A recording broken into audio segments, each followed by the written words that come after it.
एक आपदा ईदान और उसके परिवार की दुनिया रातों रात बदल गई जब वह मुश्किल से 18 साल का था। उसने अभी अभी हाई स्कूल से स्नातक किया था और अपनी शिक्षा जारी रखने के लिए कॉलेज जाने वाला था। उसे वह दिन अच्छी तरह याद है जब पूरी दुनिया में बड़े पैमाने पर भूकंप, सुनामी और ज्वालामुखी विस्फोट हुए थे। ईदान को यकीन था कि दुनिया का अंत आ गया है, जिसकी भविष्यवाणी भविष्यवक्ता और वैज्ञानिकों ने बहुत पहले ही कर दी थी। हालांकि किसी को भी उम्मीद नहीं थी कि यह अचानक से आएगा। पहले दिन बहुत मुश्किलों से भरे थे। उस दिन कई लोगों ने अपने प्रियजनों को खो दिया। ईदान ने भी इस आपदा में अपने पिता और कई दोस्तों को खो दिया। विश्व की जनसंख्या आधी हो गई है तथा अनेक शहर नष्ट हो गए हैं। दुनिया अराजकता में डूब गई। हालांकि देशों की सरकारों ने जल्दी ही स्थिति पर नियंत्रण पा लिया और अराजकता को दबा दिया और व्यवस्था बहाल कर दी। कई देश धरती से मिट गए और जो बचे उन्हें भी भारी नुकसान उठाना पड़ा। आपदा का सामना करते हुए देश एकजुट हुए और एक संयुक्त संघ बनाया। ईदान चमत्कारिक रूप से दुनिया के अंत के दिन बच गया और अपनी माँ और बड़ी बहन से पुनः मिल सका। अपने पिता को खोना पूरे परिवार के लिए एक बहुत बड़ा झटका था। ईदान की माँ अपने प्यारे पति को खोने के गम से उबर नहीं पाए। इस जीवन में बेटी और एक बेटे को छोड़ दिया। माता पिता की मृत्यु से स्थिति और भी खराब हो गई और अब उसके पास केवल एक बेटा बचा है। ईदान और उसकी बहन भी अपने पिता की मौत से बहुत दुखी थे। वह परिवार का कमाने वाला और सहारा था और अब इस मुश्किल घड़ी में उन्हें एहसास हुआ कि उन्हें मजबूत होना चाहिए और अपनी माँ को इस दुख से उबारना चाहिए। जिस शहर में वे रहते थे वह नष्ट हो गया और सरकार ने उन्हें निकटतम शहर में स्थानांतरित करने का निर्णय लिया, जो कमोबेश बच गया और काम करना जारी रखा। पहले कुछ दिनों तक ईदान और उसका परिवार एक जीर्णशीर्ण इमारत के एक छोटे से कमरे में रहा, जो जीवित बचे शरणार्थियों को उपलब्ध कराई गई थी। सरकार ने मुश्किल समय में शरणार्थियों को बिना मदद के नहीं छोड़ा। उन्होंने मुफ्त भोजन और पानी उपलब्ध कराया, जिससे ईदान और उनका परिवार इस मुश्किल दौर से गुजर पाया। 1 महीना बीत चुका है। ईदान ने पुनर्निर्माण कार्य में एक सहायक के रूप में काम किया, भोजन टिकट कमाने के लिए सेना और अन्य स्वयंसेवकों को मलबा हटाने में मदद की। उनकी बहन, जो डॉक्टर बनने के लिए पढ़ाई कर रही थी, को मेडिकल स्टाफ यूनिट में नर्स की नौकरी मिल गई। अपने सभी प्रियजनों को खोने के बाद पहले कुछ दिनों में ईदान की मां गहरे अवसाद के कारण काम करने की ताकत नहीं जुटा पाए। हालांकि समय के साथ उसने खुद को संभाला और हर दिन शहर में आने वाले अन्य शरणार्थियों की मदद करना शुरू कर दिया।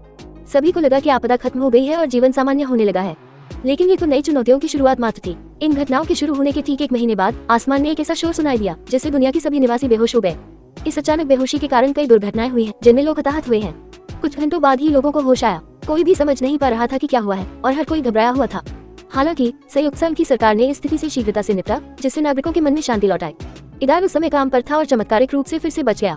वह अपने प्रियजनों, अपनी माँ और बहन के बारे में बहुत चिंतित था और जब तक उसे यकीन नहीं हो गया कि वे सुरक्षित और स्वस्थ हैं, तब तक वह शांत नहीं हो सका। सौभाग्यवश उनके प्रियजनों को कोई चोट नहीं आई। वहाँ लंबे समय से प्रतीक्षित शांति थी और धीरे धीरे शरणार्थी शहर में शांति लौट आई। लेकिन हवा में भारी माहौल था। किसी को भी यकीन नहीं था कि सब कुछ खत्म हो गया है और हर कोई एक नई तबाही से डर रहा था। इस प्रकार 10 दिन और बीत गए। उस दिन ईदान ने शहर के दूसरे नष्ट हुए इलाके में मलबा हटाने में मदद की। वह अकेले नहीं थे, कई युवा और बुजुर्ग लोग भी शहर की बहाली में योगदान देने के लिए काम कर रहे थे। काम करते समय श्रमिकों के बीच अफवाह फैल गई कि सैन्य और चिकित्सा कर्मियों का एक बड़ा समूह उपकरणों के साथ शहर में आया है। 1 घंटे बाद समूह के नेताओं ने घोषणा की कि 20 वर्ष से कम आयु के सभी युवा बिना किसी सवाल के एक निश्चित स्थान पर चले जाएं। यह यूनाइटेड फेडरेशन की सरकार का सीधा आदेश था। ईदान हाल ही में 18 वर्ष का हुआ और उसने अपनी उम्र के अन्य युवकों की तरह आदेश का पालन किया तथा अन्य युवकों के साथ निर्दिष्ट स्थान पर चला गया। वहाँ उन्हें बहुत सारे सैन्य और चिकित्सा कर्मी मिले, जिन्होंने पहले से ही वहाँ बड़े बड़े टेंट और उपकरण लगा रखे थे। यहाँ सिर्फ ईदान का समूह ही नहीं था, यहाँ 20 साल से कम उम्र के कई युवा भी थे। सेना की बदौलत लोगों का जमावड़ा अराजकता में नहीं बदला। सभी को कतार में खड़ा किया गया और बारी बारी से टेंट के अंदर बुलाया गया। हर कोई घबराया हुआ था, समझ नहीं पा रहा था कि क्या हो रहा है। कई लोग कानाफूसी कर रहे थे और अटकलें लगा रहे थे। स्थिति इस बात से और भी खराब हो गई कि जो लोग पहले ही अंदर जा चुके थे वे बाहर नहीं आए। जैसे जैसे कतार बढ़ती गई, स्थिति और भी तनावपूर्ण और घबराहट भरी होती गई। स्पष्टीकरण की मांग और असंतोष शुरू हो गया। सेना ने बढ़ते तनाव को जल्दी से संभाला। जब स्थिति फिर से बिगड़ने लगी तो जो लोग पहले ही अंदर आ गए थे वे टेंट से बाहर निकलने लगे। उनके आने से वहाँ मौजूद ज्यादातर लोग शांत हो गए। कई लोगों ने पूछना शुरू कर दिया कि टेंट के अंदर क्या चल रहा है और जल्द ही जवाब मिल गया। पता चला कि अंदर आने वाले हर व्यक्ति को एक अज्ञात सीरम का इंजेक्शन लगाया गया था और शरीर द्वारा इसे अवशोषित करने तक प्रतीक्षा करने को कहा गया था।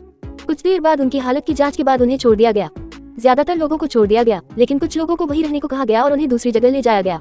ईदान ने उन लोगों की बातें सुनी जो पहले ही जा चुके थे, लेकिन फिर भी उसे समझ नहीं आया कि क्या हो रहा है। जब वह अपनी बारी का इंतजार कर रहा था तो उसने वहाँ मौजूद लोगों में अपनी बहन को ढूंढा, लेकिन वह उसे नहीं देख पाया।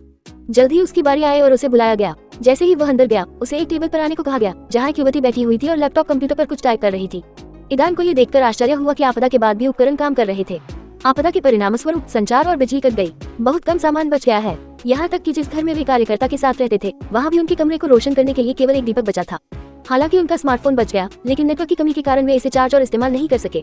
जब वह कर्मचारी के पास पहुंचा तो उससे कुछ सरल सवालों के जवाब देने को कहा गया। अपना पहला नाम, अंतिम नाम, पता, अपने परिवार और प्रियजनों के बारे में जानकारी दे।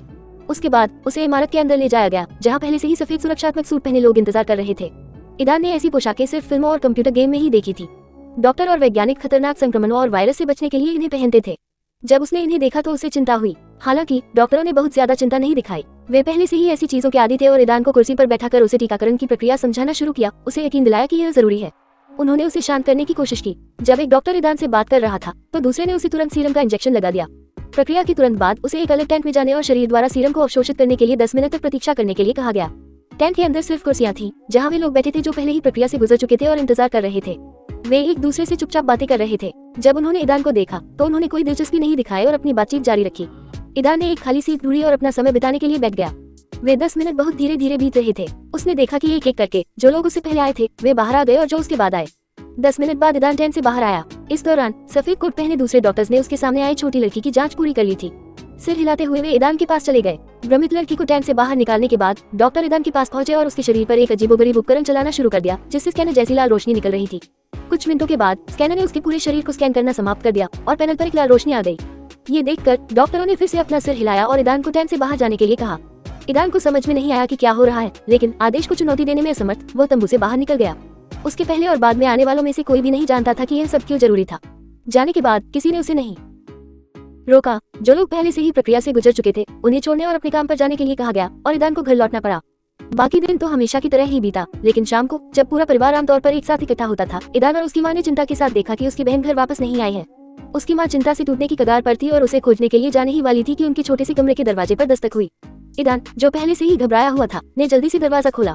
सैन्य वर्दी में एक युवक उसके सामने खड़ा था। उसने ईदान का अभिवादन किया और उसका नाम और उसकी माँ का नाम पूछा। जवाब सुनने के बाद सैनिक ने उसे एक पत्र के साथ एक लिफाफा दिया और कहा, बधाई हो, आपकी बहन को चुना गया है और अब से उसे एक मूल्यवान संपत्ति के रूप में संयुक्त संघ की राजधानी में स्थानांतरित किया जा रहा है। उस दिन ईदान और उसकी माँ इस छोटी सी कमरे में अकेले रह गए, भ्रमित और परेशान। सैनिक ने जो लिफाफा लाया था उसमें ईदान की बहन द्वारा उसके और उनकी माँ के लिए लिखा गया एक पत्र था। पत्र में उसने ईदान से उसकी चिंता न करने और उसकी माँ का ख्याल रखने के लिए कहा था। उसने वादा किया था कि वह अपनी पढ़ाई पूरी करने के बाद जल्द ही वापस आएगी और उनकी मदद करेगी। उसने यह नहीं बताया कि उसे क्यों चुना गया या क्यों। ईदान के पास बहुत सारे सवाल थे, लेकिन वह नहीं जानता था कि उनका जवाब कैसे दिया जाए। वह केवल अपनी बहन के निर्णय को स्वीकार कर सकता था और अपनी माँ की देखभाल कर सकता था। दिन बीतते गए और उसकी बहन को शहर छोड़े 1 महीना हो गया। इस दौरान शहर में बदलाव और सुधार शुरू हो गया। बिजली वापस आ गई और इसके साथ ही शहरों के बीच संपर्क भी बहाल हो गया। 1 महीने बाद जरूरी उपकरणों और संचार उपकरणों का उत्पादन फिर से शुरू हो गया, स्मार्टफोन, रेडियो और टेलीविजन। दुनिया धीरे धीरे वापस पटरी पर आ रही थी। शहर में सबसे उल्लेखनीय घटना सबसे ऊंची इमारत की छत पर एक विशाल स्क्रीन का दिखाई देना था।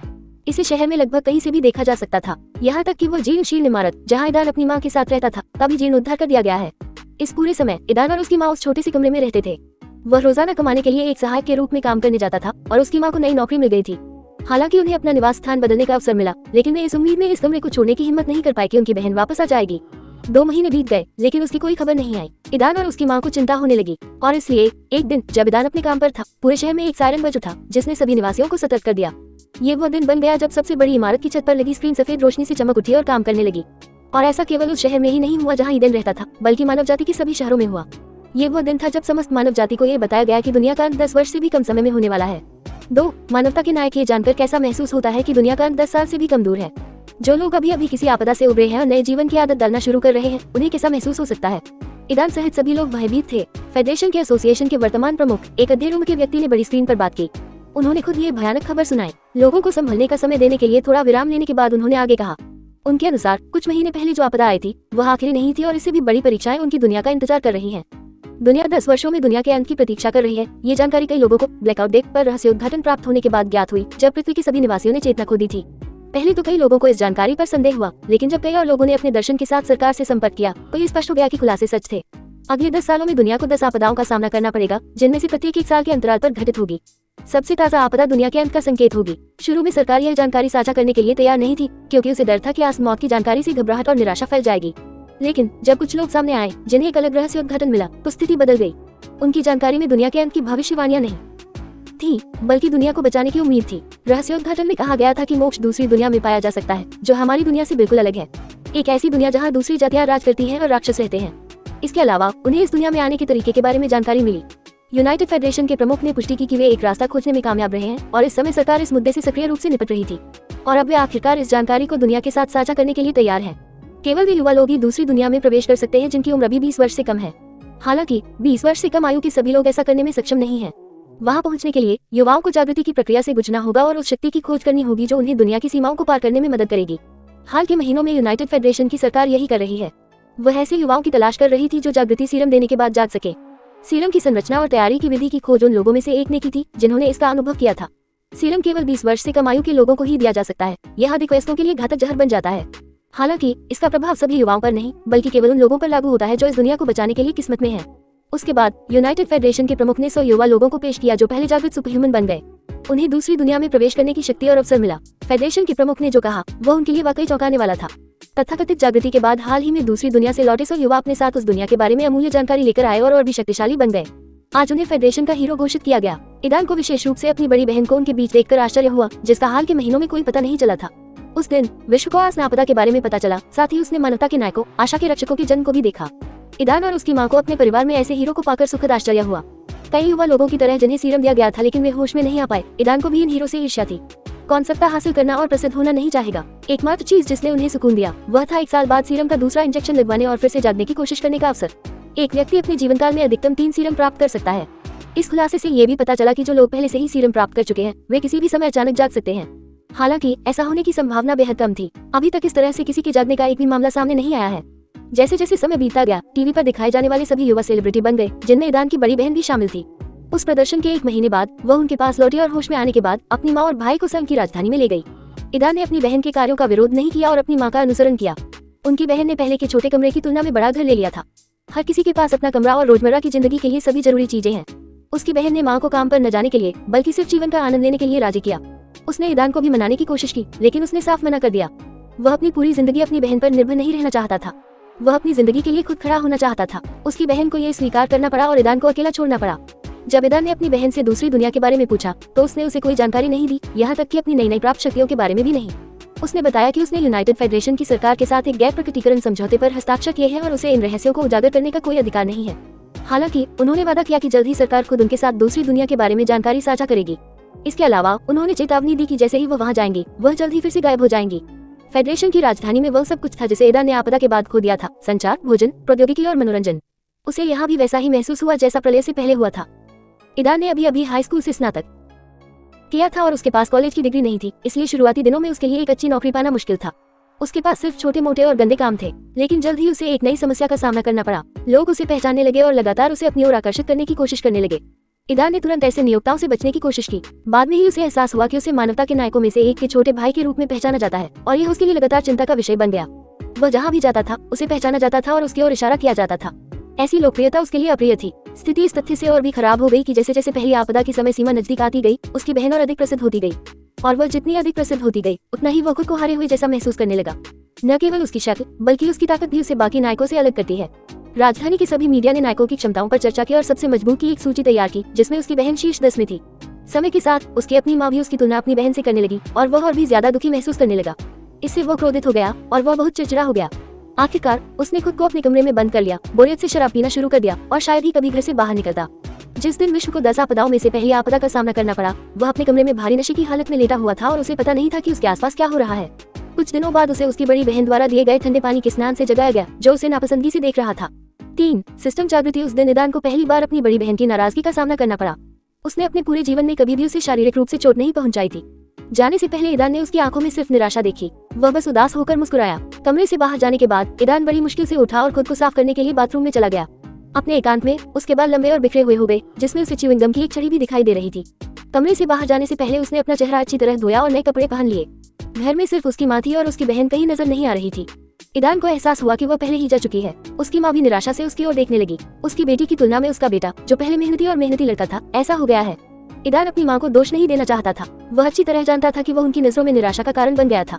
उसकी माँ ने उससे दूर होकर टीवी की ओर देखा जहाँ वे पिछले कुछ दिनों की घटनाओं के बारे में बात कर रहे थे। ईदान ने पहली आपदा को मिस कर दिया था जिसके बारे में उसे अब पता चला। उन्होंने जो सुना और देखा उससे ये स्पष्ट हो गया कि पहली आपदा दरारें खुलना और विदेशी राक्षसों का आक्रमण था। नायकों की बदौलत राक्षसों द्वारा किए गए नुकसान को कम करने में कामयाबी मिली। हालांकि नायकों की सीमित संख्या के कारण हताहत हुए कई शहर और लाखों लोग मारे गए। हीरो होने के बावजूद भी सभी की रक्षा करना संभव नहीं था। यह एक कड़वी सच्चाई बन गई। हर कोई हीरो की कमी के बारे में बात कर रहा था। इसके अलावा दरार ने एक अजीब ऊर्जा पेश की जिसने पूरी धरती को भर दिया। इस ऊर्जा ने मनुष्यों को प्रभावित नहीं किया लेकिन इसने जानवरों को प्रभावित किया। जानवरों का तेजी से विकास होने लगा और पूरा पशु जगत परिवर्तन और प्रभुत्व के संघर्ष की प्रक्रिया में प्रवेश कर गया। दुनिया पहले एक खतरनाक जगह हुआ करती थी लेकिन अब ये और भी खतरनाक हो गई है। तुम्हारी बहन ने ये छोड़ा है, ईदान की मां ने उसे निमंत्रण कार्ड देते हुए कहा। टिकट पर ईदान ने लिखा था, पहली आपदा पर काबू पाने के सम्मान में एक भव्य समारोह। फेडरेशन के सभी प्रभावशाली लोग, सभी नायक और उनके प्रियजन वहाँ होंगे। तुम्हारी बहन की बदौलत हम इस महत्वपूर्ण कार्यक्रम में शामिल हो सकते हैं।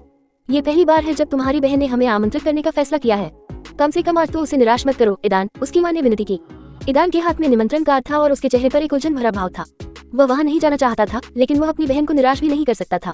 गहरी सांस लेते हुए उसने टिकट लिया और कमरे में वापस चला गया। ईदान, उसकी माँ ने पुकारा, चिंता मत करो माँ, मैं आऊंगा, लेकिन पहले मैं जाकर अपने आप को साफ कर लूंगा, उसने उसे बोलने का मौका देते हुए कहा। अपने बेटे का जवाब सुनकर ईदान की माँ को आखिरकार राहत मिली। उस समय उसे अपने पति की याद आती थी। उसका पति सबके लिए सहारा था, वह सब कुछ अपने हाथों में ले सकता था, और शायद उसका बेटा ऐसा नहीं होता जैसा वह अब है। संघ की राजधानी आमतौर पर एक सुरक्षित शहर थी, लेकिन किसी भी अन्य शहर की तरह इसका भी अपना अंधकार में पक्ष था। ईदान अपने साथ पैसे और स्मार्टफोन लेकर घर से निकल गया और नजदीकी हेयरड्रेसर के पास गया। जिस हेयरड्रेसर के पास वह गया वह एक अधेड़ उम्र का आदमी था और ईदान को पहचान नहीं पाया। आखिरकार वह शांत और आराम से समय का आनंद ले सका, जबकि मास्टर उसके बाल और दाढ़ी को ठीक कर रहा था। आधे घंटे बाद वह पूरी तरह से स्वस्थ होकर नाई की दुकान से बाहर निकल आया। उसका अगला कदम शाम के लिए कपड़े खरीदना था। नजदीकी बुटीक में जाकर उसने एक कैजुअल सूट चुना और घर लौट आया। शाम को अपने कपड़े बदलने के बाद वह और उसकी माँ एक टैक्सी बुलाकर बॉल पर चले गए।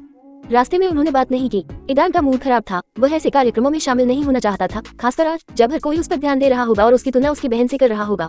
बॉल का स्थान सबसे बड़ा और सबसे प्रसिद्ध चुना गया था, जहाँ सबसे बड़े और भव्य समारोह आयोजित किए गए थे। इमारत के बगल में बाड़ लगाई गई थी ताकि जिन लोगों के पास निमंत्रण कार्ड नहीं थे वे अंदर न आ सके। हर जगह रिपोर्टर और कैमरे मौजूद थे। उन्हें देखकर ईदान को गुस्सा आ गया। अपनी बहन के निमंत्रण कार्ड की बदौलत वह और उसकी माँ बिना किसी परेशानी के पंजीकरण कार्यालय से निकल गए। जैसे ही वे अंदर गए वे कैमरों और कैमरों की चमक से अंधे हो गए। ईदान का चेहरा क्रोध से लाल हो गया और वह बड़ी मुश्किल से खुद को गाली देने से रोक पाया। लेकिन इससे पहले कि पत्रकार उनके पास दौड़कर आते और उनसे परेशान करने वाले सवाल पूछते, कई लोग तेजी से उनके पास पहुंचे और उन्हें पत्रकारों से दूर कर दिया। सर ईदान और मैडम, कृपया हमारे पीछे आएं। सुश्री आयरीन ने मुझे आपसे प्रवेश द्वार पर मिलने के लिए कहा है, सुरक्षा अधिकारी की तरह काले सूट में सजी एक युवा लड़की ने कहा। अपनी बड़ी बहन का नाम सुनकर ईदान और उसकी माँ उनके पीछे चले गए और उन्हें एक निजी कमरे में ले जाया गया, जहाँ आयरीन पहले से ही उनका इंतजार कर रही थी। आयरीन ने अपनी माँ को मुस्कुराकर अभिवादन किया, लेकिन जब उसने अपने छोटे भाई के चेहरे पर नाराजगी देखी तो उसकी मुस्कान तुरंत गायब हो गई। उससे समझ में आ गया कि उसकी लोकप्रियता ने उसके भाई के जीवन में मुश्किलें खड़ी कर दी हैं। उनके आसपास के सभी लोग उनकी तुलना करते थे और इससे उसके भाई को बहुत असंतोष होता था। आयरीन इसके बारे में कुछ नहीं कर सकती थी। थोड़ी देर बैठ जाओ और आराम करो, जब कार्यक्रम शुरू होगा तो हमें बुलाया जाएगा, आयरीन ने अपने परिवार को सुझाव दिया। विशाल कमरे में एक टेबल रखी थी जिस पर खाने पीने की चीजें रखी हुई थी। ईदान ने खुद के लिए ड्रिंक बनाए और बिना किसी औपचारिकता के सोफे पर बैठ गया और अपनी बहन और माँ से बातें करते हुए शुरू होने का इंतजार करने लगा। उनकी बातचीत से उसे पता चला कि उसकी माँ ने उसकी बहन से पूछा था कि क्या उसे कोई साथी मिल गया है और वह कब शादी करने जा रही है। उसकी बहन ने साफ इनकार कर दिया, लेकिन उसकी माँ लगातार कहती रही और उसे उपदेश देने लगी कि वह अपने पोते पोतियों को कैसे देखना चाहती है। ईदान ने गहरी सांस ली और मन ही मन प्रार्थना की कि उसकी माँ उसकी होने वाली शादी के बारे में बात न शुरू करे। जल्द ही उन्हें कार्यक्रम शुरू होने की सूचना दे दी गई और सभी को मुख्य हॉल में आमंत्रित किया गया। ईदान यहाँ एकत्रित लोगों की संख्या देखकर दंग रह गया। आवाजों और संगीत की गूंज ने उत्सव का माहौल बना दिया। उसकी बहन को जल्दी से एक तरफ खींच लिया गया और उसकी माँ ने साथियों का एक समूह ढूंढ लिया और उनसे बातचीत करने लगी। अकेला छोड़ दिया गया। ईदान ने सबसे दूर और सबसे शांत जगह ढूंढी, जहाँ एक टेबल थी जहाँ वह चुपचाप देख सकता था कि क्या हो रहा है। मेज पर खाने पीने की चीजें थी और वह खुशी खुशी खाने पीने लगा, खुद को माहौल में डुबोने लगा। समय बहुत धीरे धीरे बीत रहा था। यूनाइटेड फेडरेशन के प्रमुख ने दर्शकों को संबोधित किया, एक गंभीर भाषण दिया और सभी नायकों की प्रशंसा की। ईदान ने देखा कि उसकी बहन भीड़ में है। उसके इर्द गिर्द कई युवक हैं जो उसका ध्यान अपनी ओर आकर्षित करने की कोशिश कर रहे हैं। इससे उसकी चिड़चिड़ाहट और बढ़ गई और उसने धीरे से खर्राटे लिए। अचानक एक अकेली लड़की जिसके लंबे लाल बाल और लाल शाम की पोशाक थी उसके बगल में आकर बैठ गई। उसके चेहरे पर भी ईदन जैसी ही झुंझलाहट दिख रही थी और वह धीरे से कुछ बुदबुदा रही थी, जैसे किसी को डांट रही हो। हॉल में कोई भी उन पर ध्यान नहीं दे रहा था सिवाय दो लोगों के। उनमें से एक ईदान की बड़ी बहन आयरीन थी, दूसरा एक युवक था जिसके बाल लाल थे, ठीक उसी तरह जैसे ईदान के बगल में बैठी लड़की के थे। उसके इर्द गिर्द युवा लड़कियां मंडरा रही थी, उसका ध्यान अपनी ओर आकर्षित करने की कोशिश कर रही थी। ईदान और लाल रंग की लड़की ने अपनी चिड़चिड़ाहट के कारण एक दूसरे पर ध्यान नहीं दिया। वे एक ही समय में मेज पर रखे पेय पदार्थ के लिए हाथ बढ़ा रहे थे और गलती से एक दूसरे को छू गए। तभी उन्हें इसका एहसास हुआ और वे एक दूसरे को घूरने लगे। जब उनकी आंखें मिली तो ईदान को अचानक एक नीरस आवाज सुनाई दी, डिंग, सही उपयोगकर्ता मिल गया है और सुप्रीम हस्बैंड सिस्टम की सक्रियता शुरू हो गई है। 5%, डिंग, सुप्रीम हस्बैंड सिस्टम सक्रिय हो गया है। डिंग, सही साथी मिल गया है और सुप्रीम वाइफ सिस्टम के साथ समन्वय शुरू हो गया है। 1%, डिंग, सिस्टम सुप्रीम वाइफ सिस्टम के साथ सिंक्रोनाइज है। 100%, डिंग, सिस्टम सुप्रीम वाइफ सिस्टम के साथ सिंक्रोनाइज है। 100%, सिस्टम का पहला कार्य जारी कर दिया गया है। अपनी होने वाली पत्नी को एक दिन के अंदर प्रपोज करें। कार्य की विफलता से सिस्टम नष्ट हो गया और जागृति का अवसर खो गया। ईदान ने बहरा कर देने वाली आवाजें सुनी। उसने सीधे अपने सामने खड़ी युवा लड़की को देखा जो भी उसे अविश्वास से देख रही थी। वे दोनों कुछ देर तक एक दूसरे को देखते रहे और फिर एक साथ चिल्लाए, क्या बकवास है। 4 प्रणाली का दूसरा भाग एराबेल और उसका जुड़वा भाई अरसलान 17 साल के थे जब उनके आसपास की दुनिया अराजकता और विनाश में डूब गई थी। दोनों हाई स्कूल के छात्र थे जो अमीर माता पिता के बच्चों के लिए एक निजी स्कूल था। एराबेल और उसके भाई को छोड़कर सभी छात्र बिगड़े हुए बच्चे थे जो बचपन से ही विलासिता और विशेषाधिकार से घिरे हुए थे। स्कूल में हर दिन वे अपने माता पिता की किस्मत की तुलना करते थे और हर लड़का एराबेल का ध्यान आकर्षित करने और उसे लुभाने की कोशिश करता था।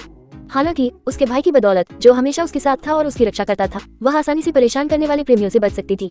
जिस दिन दुनिया दह गई, उसका पीछा एक लड़के ने किया जो हाल ही में इस स्कूल में स्थानांतरित हुआ था। उसने उसका ध्यान आकर्षित करने की कोशिश की, लेकिन वह जो कुछ भी हो रहा था उससे इतनी परेशान थी कि उसने उसे मारा भी।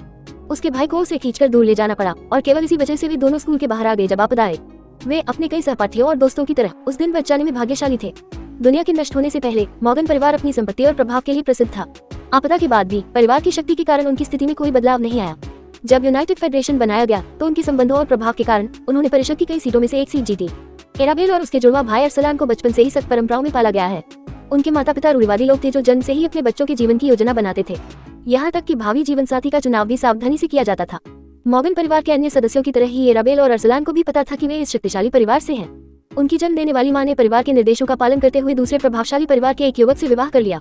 इस मिलन से पैदा हुए बच्चों के रूप में एराबेल और अरसलान ने यह महसूस किया कि उनके माता पिता हमेशा उनके प्रति पर्याप्त स्नेही नहीं थे। परिवार के बाकी सदस्यों की तरह उन्होंने उन्हें भविष्य की मूल्यवान संपत्ति के रूप में देखा, जो भविष्य में उनके लिए लाभकारी हो सकती थी। आपदा के बाद मॉर्गन परिवार ने न केवल अपनी स्थिति खो दी, बल्कि खुलने वाले अवसरों का उपयोग करके अपना प्रभाव भी बढ़ाना शुरू कर दिया। जब ये पता चला कि एराबेल का भावी पति जीवित नहीं बचा और आपदा के दिन ही उसकी मृत्यु हो गई, तो उसने तुरंत एक प्रभावशाली परिवार से एक नया दूल्हा ढूंढ लिया।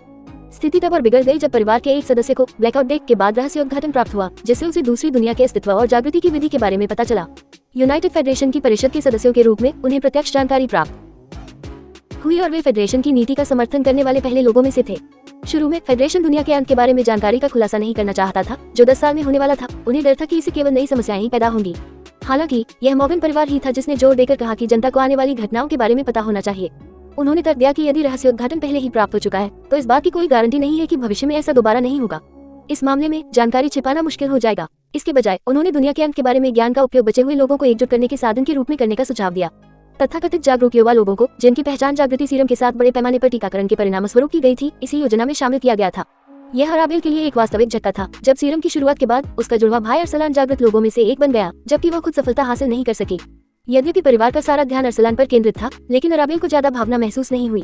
वह अपने भाई से ईर्ष्या नहीं करती थी, बल्कि उसके साथ सहानुभूति रखती थी। जिस दिन अरसलान के जागने की बात पता चली, उसी दिन उसके परिवार ने तुरंत उसके और दूसरे प्रभावशाली परिवार से उसकी मंगेतर के बीच विवाह अनुबंध को समाप्त कर दिया और तुरंत दूसरे अधिक शक्तिशाली परिवार के साथ एक नया गठबंधन बना लिया। सब कुछ ठीक रहता अगर एराबेल को अपनी पूर्व भाभी की अपने भाई के प्रति भावनाओं के बारे में पता न चलता। हालांकि उसका भाई थोड़ा दूर रहता था और हमेशा दूसरों के प्रति दयालु नहीं रहता था, फिर भी उसने उनकी शादी पर आपत्ति नहीं जताई। हालांकि अब सब कुछ बदल गया है। जागृति के कारण उनकी शादी टूट गई और उसके भाई की पूर्व मंगेतर निराशा में पड़ गई।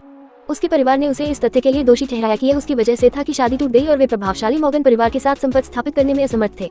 जल्द ही यह बात सामने आ गई कि वह जागने में असमर्थ थी और अंततः अपने परिवार के दबाव को झेलने में असमर्थ होकर उसने आत्महत्या कर ली। समय बीतता गया और एराबेल और उसका भाई 18 साल के हो गए। उन्हें उसकी शादी करने की कोई जल्दी नहीं थी। उन्हें उम्मीद थी कि वह भी अपने भाई की तरह जाग पाएगी। अब तक उन्होंने इसे अपने उद्देश्यों के लिए इस्तेमाल करने की हिम्मत नहीं की है। एराबेल को जल्द ही अफवाहें सुनने को मिली कि परिवार तथाकथित जागृत लोगों में से एक नए प्रेमी की तलाश कर रहा था। वे उसका इस्तेमाल एक ऐसे युवक को आकर्षित करने के लिए करना चाहते थे जो किसी प्रभावशाली परिवार से न हो, लेकिन उसके पास जागृति का उपहार हो। ये सारी साजिशें उसे परेशान करने लगी। जन्म से ही वह और उसका भाई अपने परिवार के लिए सिर्फ उपयोगी औजार रहे हैं। चिंता का दूसरा कारण ये था कि उसके भाई के जागृत हो जाने के बाद उसकी शादी टूट गई थी। अब वे उसके भाई की शादी एक साधारण परिवार की जागृत लड़की से तय करने की कोशिश कर रहे थे। वह परिवार की राजनीति से इतनी निराश हो गई थी कि उसने भागने पर भी विचार किया। वह दूसरे प्रभावशाली परिवार से अपने मंगेतर के बारे में भी चिंतित थी। उसकी हरकतें और बार बार आना जाना उसके असंतोष का कारण बन गया।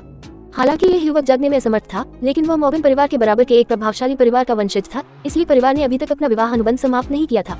अगर उसे यह पता न चलता कि उसका बॉयफ्रेंड कितना कामुक और मनमौजी आदमी है, तो शायद चीजें अलग हो जाती। वह ऐसे लोगों से दिल से नफरत करती थी और हर बार जब वह उसकी कामुक निगाहों को देखती तो उसे पीटना चाहती थी।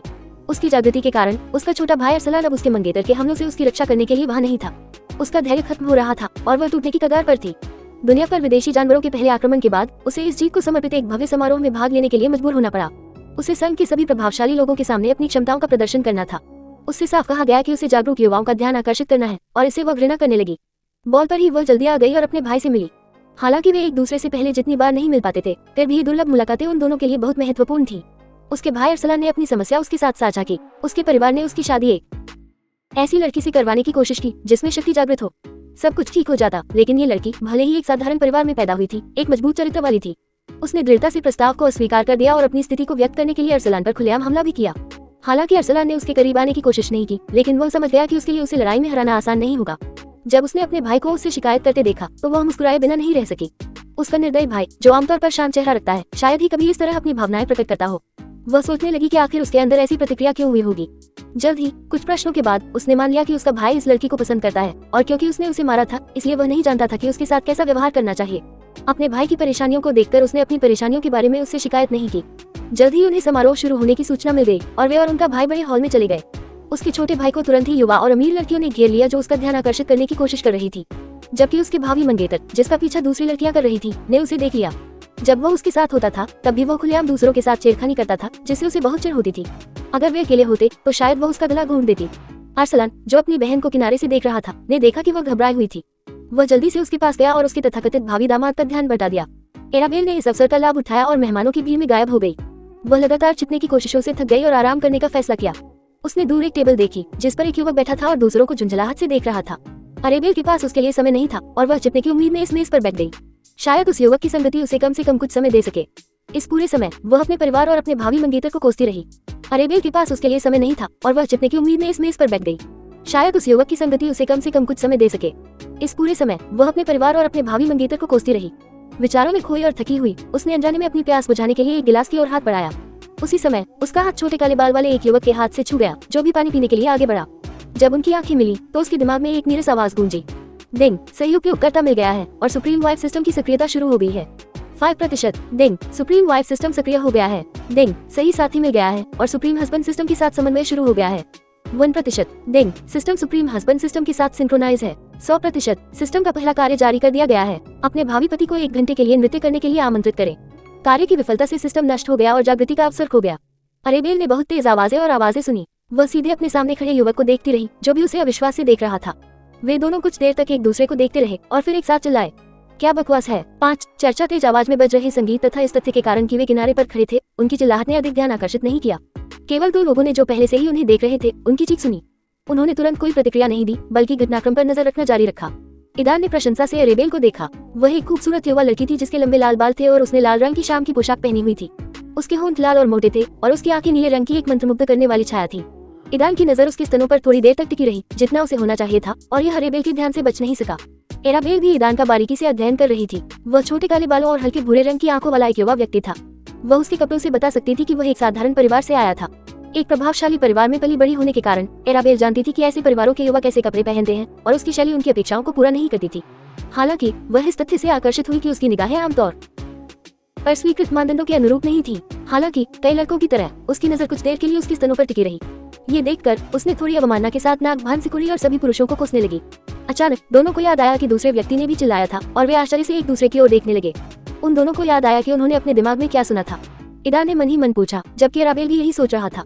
मेजबान ने सर्वोच्चपति प्रणाली को सक्रिय कर दिया है। मैं आपको याद दिला दूं कि सिस्टम का पहला कार्य जारी कर दिया गया है।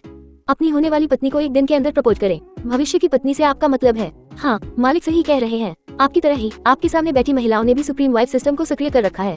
सुप्रीम हस्बैंड सिस्टम और सुप्रीम वाइफ सिस्टम युग्मित सिस्टम है, जिनके विकास के लिए दोनों मेजबानों को ध्यान में रखा जाता है। इससे पहले कि ईदान अपना प्रश्न पूरा कर पाता, सिस्टम ने उत्तर दे दिया। इस समय एराबेल ने भी अपने सिर में वही नीरस आवाज सुनी और वैसी ही प्रतिक्रिया प्राप्त की। दोनों एक दूसरे को आश्चर्य से देखने लगे। ओह, ऐसा नहीं हो सकता। इससे पहले कि मैं कुछ समझ पाता, मेरी पत्नी बन चुकी है। ईदान ने मन ही मन कहा। जो कुछ हो रहा था उससे वह आश्चर्यचकित था। हाँ पति, ये कैसे संभव है? मेरा तो पहले से ही एक मंगेतर है। अगर मेरे परिवार को इस बारे में पता चला तो वे क्रोधित हो जाएंगे और मुझे और उसे दोनों को मार देंगे। लेकिन मेरे परिवार ने जिसे चुना है उसकी तुलना में वह पहली नजर में अधिक सभ्य लगता है। अरेबेल ने ईदान को देखते हुए सोचा।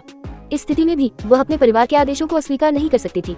तुम कौन हो? सबसे पहले अरेबेल ने ईदान को संबोधित करते हुए कहा। उसके विपरीत, जो अभी भी सदमे से उबर नहीं पाया था, वह एक प्रभावशाली परिवार में पली बड़ी थी और दबाव की आदी थी।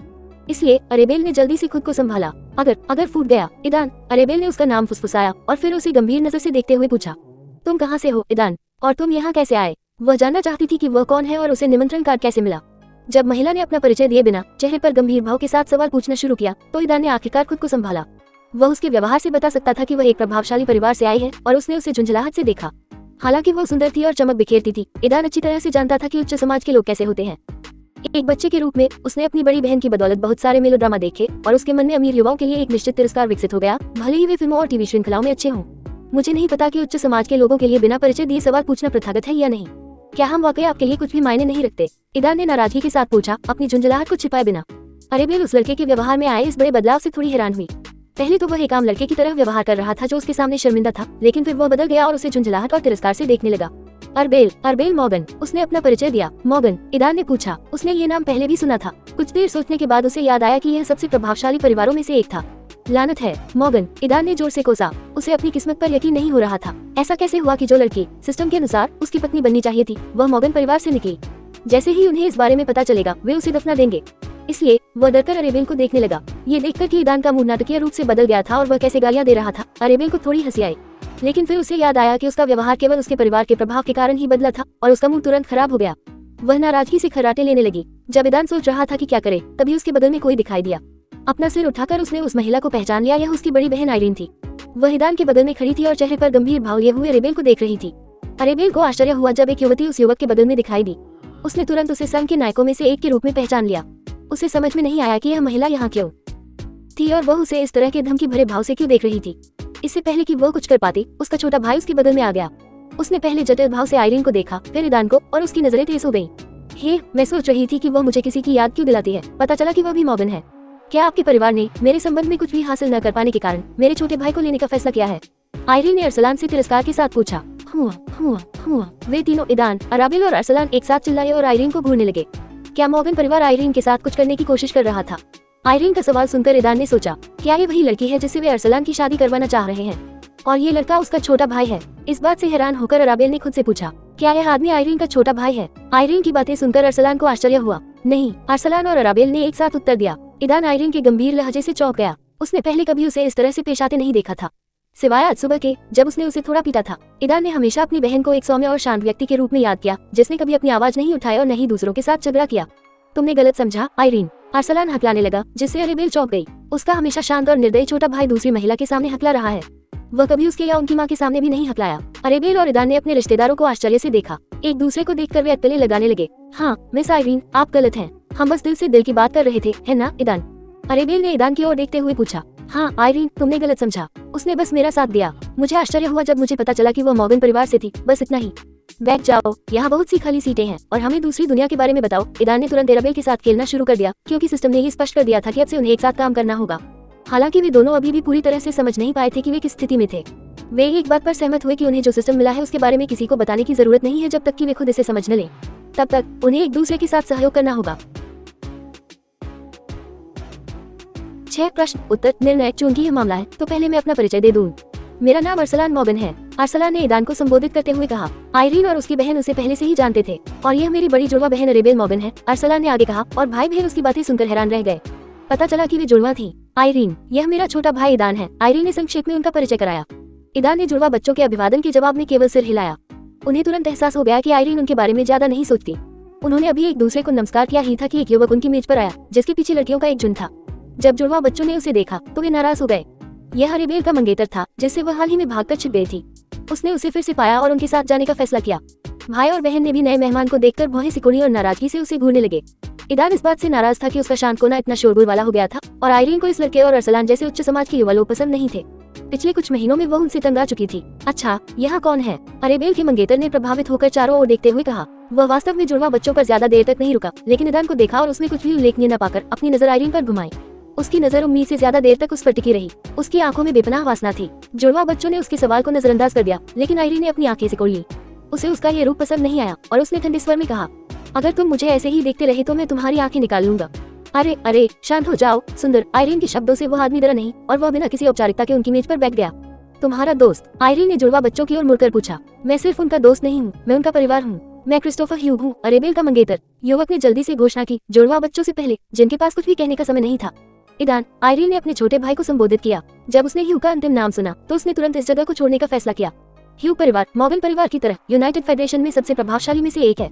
ईदान को यह जानकर आश्चर्य हुआ कि अरेबेल का पहले से ही एक मंगेतर है। उसने युवक से अरेबेल की ओर देखा। जब उस लड़के ने खुद को उसका मंगेतर बताया तो उसका चेहरा घृणा से कैसे विकृत हो गया। चलो चले, आयरीन ने कहा और अपनी सीट से उठकर अपने भाई का इंतजार करने लगी। ईदान ने अपनी बहन की बात का खंडन नहीं किया। आखिरी बार अरेबेल को देखने के बाद वह चुपचाप आयरीन के पीछे चला गया, ये सोचते हुए कि आगे कैसे बढ़ना है। वह उच्च समाज के मामलों में हस्तक्षेप नहीं करना चाहता था और खुद पर ध्यान आकर्षित नहीं करना चाहता था। किसी ने उन्हें नहीं रोका। क्रिस्टोफर ने अपनी शिकारी निगाहें आयरीन पर गड़ाए रखी, उस आदमी को नजरअंदाज किया जो उसका पीछा कर रहा था। कोई नहीं जानता था कि वह उस समय क्या सोच रहा था। अरेबेल को एहसास हुआ कि ईदान की तरह आयरीन को भी उसके जैसे उच्च समाज के लोगों से नापसंदगी थी। इस समय अरेबेल की भावनाएं मिश्रित थी। उसने तथाकथित सिस्टम को सक्रिय करने और कार्य प्राप्त करने के बाद दिखाई देने वाले टाइमर पर नजर डाली। 50 मिनट से भी कम समय बचा था और अगर वह जागने और सिस्टम को हटाने का मौका नहीं खोना चाहती थी तो उसे यह कार्य पूरा करना था। इन दो विकल्पों में से जागृति सबसे महत्वपूर्ण थी। वह नहीं जानती थी कि अगर वह सिस्टम को छोड़ देती है और ईदान की तथाकथित पत्नी नहीं बनती है तो उसे दूसरा अवसर मिलेगा या नहीं। अरेबेल ने इस बारे में सोचा और इस नतीजे पर पहुंची कि यह तथाकथित व्यवस्था भी उसके परिवार की तरह उसकी राय को ध्यान में रखे बिना अपने फैसले उस पर थोपना चाहती है।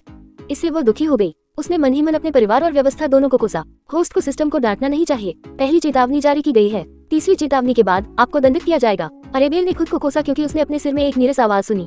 उस पल उसने देखा कि उसका भाई और तथाकथित मंगेतर क्रिस्टोफर ह्यूगो उसे अजीब तरह से देख रहे थे। मुझे शौचालय जाना है, अरेबेल ने कहा। एक सरल बहाना ढूंढते हुए वह उठकर शौचालय की ओर चली गई। कोई भी उसके पीछे नहीं आया। सिस्टम, आप क्या हैं? आप क्या हैं? अरेबेल के पास सिस्टम के बारे में बहुत सारे सवाल थे, लेकिन उसने सबसे सरल और सबसे स्पष्ट सवाल से शुरू करने का फैसला किया। सिस्टम क्या है?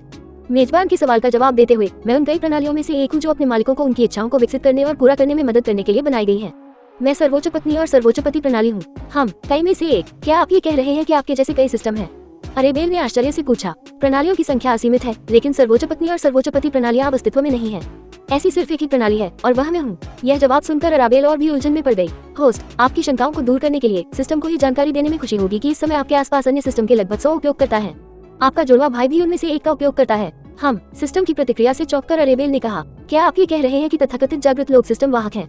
उसने पूछा, बाथरूम में पहुंचकर, जहां उसे एक खाली स्टॉल मिला और उसने अपने पीछे का दरवाजा बंद कर लिया। उत्तर है हाँ। तो अगर मैं कार्य पूरा नहीं करूंगी तो मैं जाग नहीं पाऊंगी। और क्या मुझे दूसरा अवसर मिलेगा? अरेबेल ने वो प्रश्न पूछा जो उसे परेशान कर रहा था। खोज की विफलता का मतलब है कि जागने का मौका चूक जाएगा। सिस्टम हटा दिया जाएगा और गायब हो जाएगा। नए उपयुक्त होस्ट की तलाश में चला जाएगा। होस्ट अब किसी अन्य सिस्टम को सक्रिय करने में सक्षम नहीं होगा। अन्य सिस्टम उस सिस्टम को होस्ट के रूप में नहीं चुनेंगे जिसे पिछले सिस्टम ने अस्वीकार कर दिया था। सिस्टम की प्रतिक्रिया सुनकर अरेबेल धीरे से और कड़वी हंसी हंसने लगी। और मैंने सोचा कि मुझे कुछ अनोखा मिला है, लेकिन पता चला कि यह तो एक साधारण सी चीज है जो हर किसी के पास होती है। वह कुछ देर तक चुपचाप बैठी रही और सिस्टम की प्रतिक्रिया के बारे में सोचती रही। समय समाप्त हो रहा था और टाइमर पहले ही दिखा रहा था कि 40 मिनट से भी कम समय बचा है। अरेबेल अभी भी उलझन में थी और कोई निर्णय नहीं ले पा रही थी। उसके आसपास के सभी लोग उसे एक उपकरण के रूप में देखते थे। यहाँ तक कि इस तथाकथित व्यवस्था ने भी उसकी सहमति के बिना उसके लिए एक पति चुना। और सबसे महत्वपूर्ण बात यह थी कि यह उसके जागने का एकमात्र मौका था। किसी ने उसकी राय नहीं पूछी और वह नहीं जानती थी कि क्या करे। मेजबान, मैं आपकी शंकाओं को दूर कर दूं। सभी प्रणालियां एक जैसी नहीं होती, उनमें भी पदानुक्रम होता है। ये प्रणालियां सामान्य है, ये युग्मित है और इसे कार्य करने के लिए 2 मेजबानों की आवश्यकता होती है। प्रणालियों में भी युग्मित प्रणालियां दुर्लभ मानी जाती है। हाँ, इस प्रणाली के समान अन्य प्रणालियां भी हैं, पति प्रणाली और पत्नी प्रणाली, जो अलग अलग कार्य करती है। पत्नी और पति की युग्मित प्रणाली भी है, साथ ही एक बेवफा पति और एक बेवफा पत्नी की प्रणाली भी है। लेकिन समान प्रणालियों में भी सर्वोच्च पत्नी और सर्वोच्च पति की प्रणाली से भी उच्चतर प्रणाली है। इस तथ्य के अलावा कि यह प्रणाली युग्मित है, यह अपने स्वामियों को न केवल इस दुनिया में बल्कि अन्य सभी दुनियाओं में भी सबसे शक्तिशाली पति और पत्नी बनने में मदद करेगी। बाहर से देखने पर व्यवस्था के शब्द शैतान की फुसफुसाहट जैसे लग रहे थे, जिसने एक मासूम महिला को प्रलोभन दिया था तथा उसे लाभ और शक्ति देने का वादा किया था। सिस्टम के इन शब्दों को अंततः अरेबेल की आत्मा में प्रतिक्रिया मिली। वह सिस्टम की बातों पर पूरी तरह से यकीन नहीं कर पा रही थी, लेकिन फिर भी उसने फैसला कर लिया। अगर ये 2 बुराइयों के बीच चुनाव करने का मामला था तो सिस्टम का प्रस्ताव उसे अपने परिवार की मांगों से बेहतर विकल्प लगा। दृढ़ निश्चय के साथ अरेबेल ने टाइमर पर शेष समय देखा और अपने भावी सर्वोच्च पति की तलाश में चली गई। 7 अतिरिक्त कार्य। ईदान अपनी बड़ी बहन के पीछे पीछे चल रहा था और लोगों के ध्यान का केंद्र बन गया। उन्हें साथ देखकर कई लोग हैरान रह गए कि यह युवक कौन है। भाई और बहन एक दूसरे से बिल्कुल अलग थे। उसकी बहन को अपने पिता से सुनहरे बाल विरासत में मिले थे, जो उसे दूसरों से अलग बनाते थे, जबकि ईदान को अपनी माँ से काले बाल मिले थे। ईदान अपनी बहन को अकेला छोड़कर एक तरफ हट जाना चाहता था, लेकिन आयरीन ने उसे भागने नहीं दिया। वह नहीं चाहती थी कि उसका छोटा भाई फिर से उच्च समाज के अन्य सदस्यों से मिले। एक बार काफी था और उसने उस पर नजर रखने का फैसला किया। ईदान को अपनी बहन के इरादों की गंभीरता का एहसास हुआ और उसने उसकी बात मानने का फैसला किया। वह चुपचाप उसके पीछे पीछे चला गया और सोचने लगा कि उसे आगे कैसे बढ़ना चाहिए। सिस्टम को सक्रिय करने के बाद ईदान ने एक टाइमर देखा जिसे केवल वही देख सकता था। उसने तुरंत महसूस किया कि टाइमर वह समय दिखा रहा था जिसके दौरान उसे सिस्टम का कार्य पूरा करना था। अरेबेल की तरह ईदान की भी व्यवस्था के बारे में मिलीजुली भावनाएं थी। आज उसकी माँ लगातार आयरीन से उसके प्रेमी और शादी के बारे में बात कर रही थी और वह अपने दिल में प्रार्थना कर रहा था कि वह उस पर ध्यान न दे। हालांकि भाग्य ने उसके लिए सब कुछ तय कर दिया था और उसे अपनी नियति के बारे में अपनी माँ के बोलने से पहले ही पता चल गया था। जो कुछ भी हो रहा था वह विदेशी युवा नाटकों की साजिश की याद दिलाता था, जहाँ एक साधारण युवक रहस्यमय शक्ति के कारण उच्च समाज की एक युवती से जुड़ जाता है। ये सच के इतने करीब था कि ईदान को इस संयोग पर लगभग हंसी आ गई। सिस्टम की गलती याद करके ईदान उसे कोसने लगा। वह उस लड़की को कैसे प्रपोज कर सकता था जिसे वह कुछ मिनट पहले ही मिला था। और ये लड़की कोई साधारण लड़की नहीं थी, बल्कि एक प्रभावशाली परिवार की लड़की थी। होस्ट को सिस्टम को डांटना नहीं चाहिए। पहली चेतावनी जारी हो चुकी है। तीसरी चेतावनी के बाद आपको सजा मिलेगी। सिस्टम की नीरस आवाज ईदान के सिर में गूंज उठी। अपनी बहन का अनुसरण करते हुए ईदान ने लगभग वही प्रश्न पूछे जो अरेबेल ने सिस्टम से पूछे थे और उनके उत्तर प्राप्त किए। सबसे पहले ईदान को पता चला कि अगर मिशन विफल हो गया तो उसका सिस्टम नष्ट हो जाएगा और जागने का अवसर हमेशा के लिए खो जाएगा। उसके बाद उसे कोई और मौका नहीं मिलेगा। दूसरे, उन्होंने जाना कि सभी जागृत लोगों की अपनी एक अलग प्रणाली होती है। ये प्रणाली इस बात पर गर्व करती है कि यह अपनी तरह की एकमात्र प्रणाली है और ऐसी कोई दूसरी प्रणाली नहीं है। सिस्टम ने लगभग शब्दशः वही दोहराया जो उसने एराबेल को बताया था। तीसरा, ईदान को पता चला कि सिस्टम को उसकी बहन सहित अन्य उपयोगकर्ताओं की उपस्थिति के बारे में पता है, लेकिन यह नहीं पता कि उनके पास कौन से सिस्टम है। सिस्टम ने उसे ये भी आश्वासन दिया कि जब तक वह और उसकी भावी सुप्रीम पत्नी जागृति प्रक्रिया से नहीं गुजरते, तब तक अन्य उपयोगकर्ताओं को ये पता नहीं चलेगा कि उनके पास सिस्टम है। सिस्टम ने बताया कि हालांकि उन्होंने इसे सक्रिय कर दिया था और वे आदर्श उम्मीदवार थे, लेकिन उन्होंने अभी तक प्रवेश कार्य पूरा नहीं किया था और मेजबानों द्वारा पूरी तरह से मान्यता प्राप्त नहीं थी। जागृति के बाद ही सिस्टम पूरी क्षमता से काम करने में सक्षम होगा। फिलहाल सिस्टम के अधिकांश कार्य अवरुद्ध और अनुपलब्ध हैं। जब उन्होंने अधिक जानकारी प्राप्त करने के लिए कार्य के बारे में एक प्रश्न पूछा, तो सिस्टम की प्रतिक्रिया ने उन्हें लगभग भावनाओं के तूफान में डाल दिया। वह इतना परेशान था कि वह लगभग सभी के सामने जोर से गाली देने लगा। कार्य पूरा करने के लिए मेजबान को सगाई की अंगूठी की जरूरत है। उसके बिना शादी का प्रस्ताव कैसे पूरा हो सकता है? इसलिए कार्य पूरा करने से पहले मालिक को अंगूठी खरीदनी होगी। आवश्यकता के कारण सिस्टम ने एक अतिरिक्त कार्य जारी किया है। सगाई की अंगूठी खरीदे। अंतिम समय सीमा पिछले कार्य के अंत तक है। कार्य की विफलता से सिस्टम नष्ट हो गया और जागृति का अवसर खो गया। क्या बकवास है ये व्यवस्था। ईदान ने क्रोध को नियंत्रित न कर पाने के कारण कहा, बस एक अंगूठी खरीद लो। सिस्टम की संक्षिप्त प्रतिक्रिया आई। इस पूरे समय ईदान ने यह नहीं देखा कि उसके आसपास क्या हो रहा था, लेकिन कई लोगों ने उसकी हालत पर ध्यान दिया और आश्चर्य करने लगे कि उसके साथ क्या हो रहा है। वह संघ की नायिका का पीछा करता रहा और उसका चेहरा लगातार आश्चर्य से बदलकर भौहें सिकोड़ता रहा, चिड़चिड़ाहट से क्रोध में बदल गया और अंत में वह विस्फोट के करीब पहुंच गया। अधिकांश लोगों को वह एक अजीब आदमी लग रहा था जो इस समारोह में आने के लिए भाग्यशाली था। हालांकि कुछ लोग ऐसे भी थे जो उसे संदेह की दृष्टि से देखने लगे थे। कई युवा पुरुषों ने उसके मूड को देखते हुए उस पर संदेह करना शुरू कर दिया। ये लोग सिस्टम उपयोगकर्ता थे या तथाकथित फेडरेशन के नायक थे और वे खुद भी इसी तरह के परीक्षणों से गुजरे थे, लेकिन उनके संदेह को सिस्टम ने ही खारिज कर दिया, जिसने दावा किया कि ईदान के पास कोई सिस्टम नहीं था। टीकाकरण की दूसरी लहर अभी शुरू नहीं हुई है और अब तक इतने लंबे समय के बाद सीरम के बिना जागृति का एक भी मामला सामने नहीं आया है। इससे अप्रत्यक्ष रूप से इस बात से इनकार किया जा रहा है कि ईदान ने इस समय सिस्टम को सक्रिय कर दिया था, लेकिन उसकी जागृति प्रक्रिया अभी शुरू नहीं हुई थी। जल्द ही ईदान और उसकी बहन ने अपनी मां को ढूंढ लिया और उसके साथ जुड़ गए। अगर ईदान ने सिस्टम को सक्रिय नहीं किया होता तो वह बहुत पहले ही इवेंट छोड़ चुका होता। हालांकि इस तरह के अवसर को चूकने की उसकी अनिच्छा ने उसे सोचने पर मजबूर कर दिया कि वह अपनी तथाकथित सर्वोच्च पत्नी से कैसे मिल सकता है। वह अपनी पूरी स्थिति पर उससे चर्चा करने का अवसर ढूंढना चाहता था। इस समय गाला बॉल के मेजबान ने शाम के नृत्य भाग की शुरुआत की घोषणा की और सभी को डांस फ्लोर पर आने के लिए आमंत्रित किया। युवक तुरंत उत्साहित हो गया। युवा लड़कियां युवा नायकों की ओर दौड़ पड़ी और लड़के युवा नायिकाओं के चारों ओर चक्कर लगाने लगे।